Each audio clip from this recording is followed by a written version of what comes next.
Lancés sur la Russie, les missiles ATACMS n'ont pas servi à grand-chose pour l'Ukraine, un mois après leur autorisation d'emploi. Les ATACMS américains et Scalp franco-britanniques ont permis aux troupes ukrainiennes de remporter des succès locaux face à Moscou.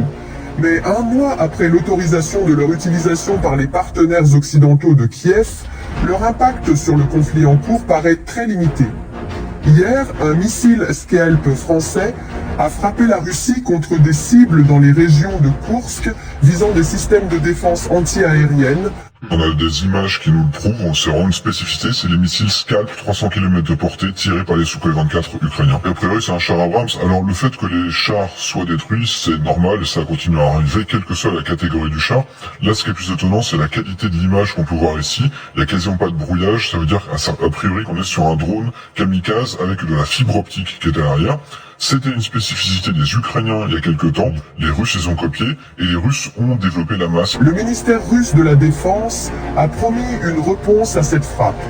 Depuis la fin novembre, les Ukrainiens se seraient abstenus d'utiliser d'autres attaques MS, à l'exception d'une attaque contre un aérodrome à Taganrog, un port sur la mer d'Azov à proximité de la frontière ukrainienne. Si les missiles occidentaux ont pu avoir des effets locaux, comme le 20 novembre avec la destruction d'un poste de commandement dans la région de Koursk, ces armes n'ont pas pu changer la donne à elles seules, alors que Kiev est en difficulté sur son propre sol.